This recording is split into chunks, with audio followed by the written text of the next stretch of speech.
Hello అందరికీ welcome back to our channel. It's me మనసు పలికే మాట. చాలామంది సబ్స్క్రైబ్ చేసుకోకుండా చూస్తున్నారు. దయచేసి సబ్స్క్రైబ్ చేసుకొని బెల్ ఐకాన్ని ఆన్ చేసుకోండి.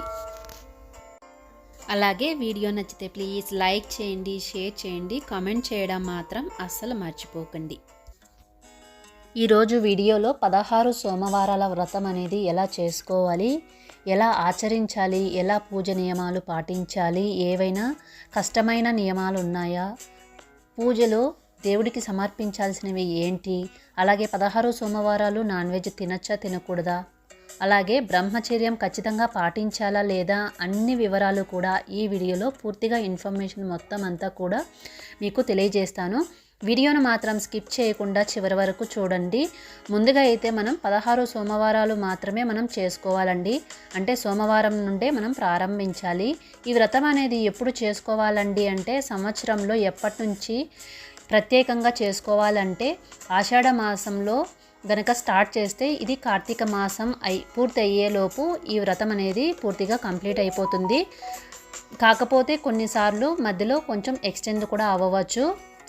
అలాగే మనకి కార్తీక మాసంలో 16 సోమవారాల వ్రతం చేస్తే ఇంకా చాలా చాలా మంచిదన్నమాట. అదేవిధంగా ఈ పూజ వల్ల, ఈ వ్రతం వల్ల విశేషమైనటువంటి ఫలితం కూడా వస్తుంది.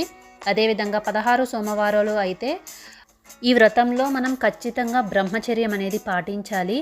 అదేవిధంగా శివపార్వతులు కుటుంబ సమేతంగా ఉన్నటువంటి ఫోటోకైతే మనం పూజ అనేది ఖచ్చితంగా చేసుకోవాలి. ఈ వ్రతానికి కథ కూడా ఉందండి. ఆ కథ చదివితే మాత్రం మనం పూజ ఎలా చేసుకోవాలనేది పూర్తిగా అయితే అర్థమైపోతుంది. అలాగే మన సమస్య కూడా ఖచ్చితంగా తీరుతుందన్నమాట ఈ వ్రతం చేయడం వల్ల. అదేవిధంగా ఆర్థిక సమస్యలు ఏవైనా ఉన్నా, అప్పుల బాధలు, అలాగే పెళ్ళి కాని వాళ్ళు ఎవరైనా కానీ ఈ వ్రతం అయితే సంకల్పం అనేది చేసుకొని ఈ 16 సోమవారాల వ్రతాన్ని కనుక ఆచరిస్తే అతి శీఘ్రంగా మీకు మంచి ఫలితం అనేది వస్తుందండి. ఎందుకంటే ఈ వ్రతాన్ని నేను 3 సంవత్సరాల నుండి కంటిన్యూగా చేస్తూ ఉన్నాను. ఆల్మోస్ట్ ఇప్పటికీ నేను 3 టైమ్స్ అయితే చేశానన్నమాట. కాబట్టి నేను చేసేటటువంటి విధి విధానాలు ఇవి మాత్రమే నేను మీకు క్లియర్గా తెలియజేస్తున్నాను. ముందుగా ఇది 16 సోమవారాల వ్రతం అనేది పుస్తకం కూడా ఉంటుంది, లేదా యూట్యూబ్లో కూడా మనం వీడియోస్ అయితే చాలా ఉన్నాయి. ఈ 16 సోమవారాల వ్రతం అనేది మనకు పూర్తిగా అయితే యూట్యూబ్లో కూడా దొరుకుతుందండి. మనకి ఆన్లైన్ స్టోర్స్ ఉంటాయి కదా, వాటిలో కూడా మనం బుక్ కావాలంటే కొనుక్కోవచ్చు.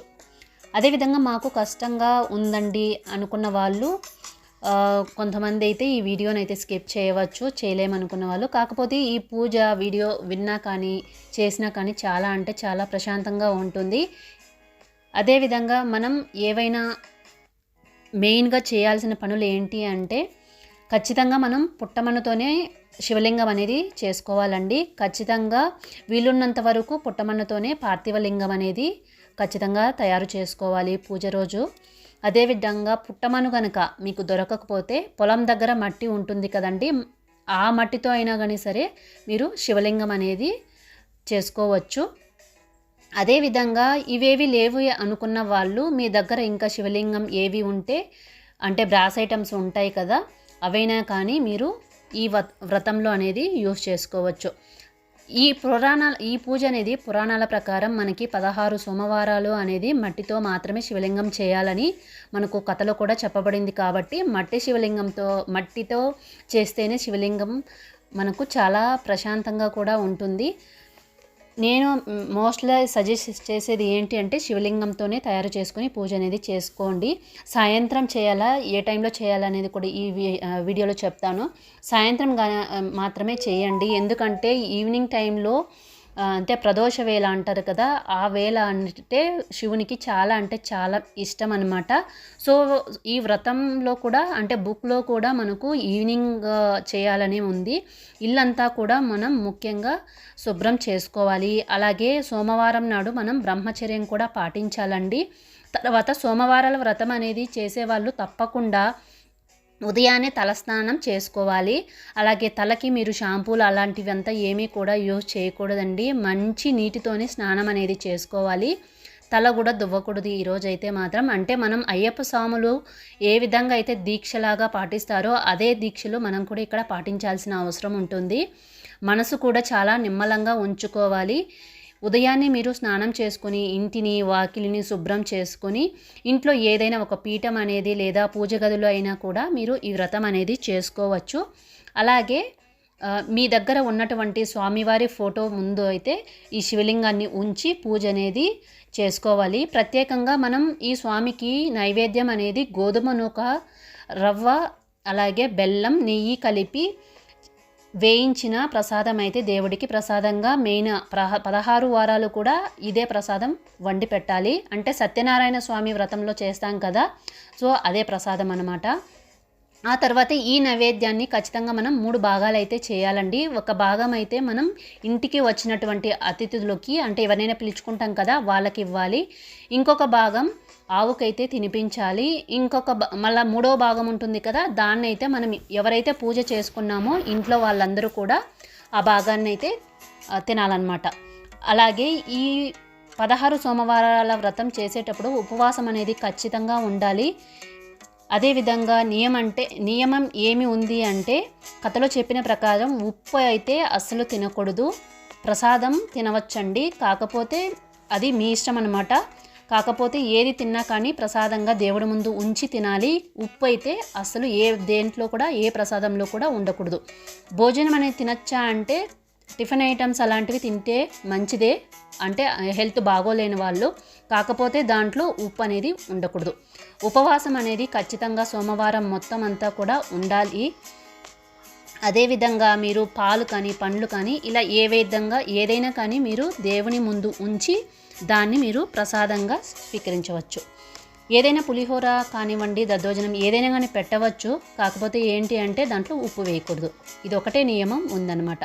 మనకి పురాణాల్లో అయితే తెలియజేయడం ఏంటి అంటే ఉప్పు అనేది అసలు తినకూడదు. అలాగే పీఠం మీద ఒక వస్త్రం అనేది వేసుకొని ఫోటోనైతే ఉంచుకొని, ఫోటో ముందు శివపార్వతుల ఫోటో ఉంటుంది కదా, దాని ముందే మనం శివలింగం అనేది పెట్టుకోవాలి. మనకు శివుడు ఫోటో ఒకటే ఉంది, పార్వతీదేవి లేకుండా అంటే కూడా పర్వాలేదండి. మీ దగ్గర ఏ ఫోటో అయితే ఉంటుందో ఆ ఫోటోనే ఉంచి మీరు పూజ అనేది చేసుకోవచ్చు. అలాగే కలశం కూడా మీ ఇష్టం అండి. అంటే మీకు ఆనవాయితీ ఉంటే కలశం అయితే పెట్టుకోవాలి. ఆనవాయితీ లేదనుకోండి, కలశం పెట్టుకోకపోయినా ఏం పర్వాలేదు. అలాగే దీపపు కుందులు, అలాగే నువ్వుల నూనె ఒత్తులు, దీపారాధన ఏకహారత చేసుకోవాలి. అదేవిధంగా పుష్పాలు మీకు ఏవైతే అందుబాటులో ఉంటాయి వాటిని తప్పకుండా పూజలో ఉపయోగించుకోండి.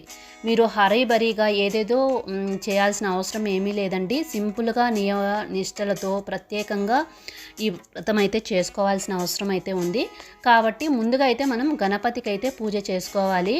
గణపతికి పూజ చేసుకున్న తర్వాతనే మనం శివలింగానికి అయితే పూజ చేసుకోవాలండి. షోడోపచార పూజ అనేది కూడా చేసుకోవాలి.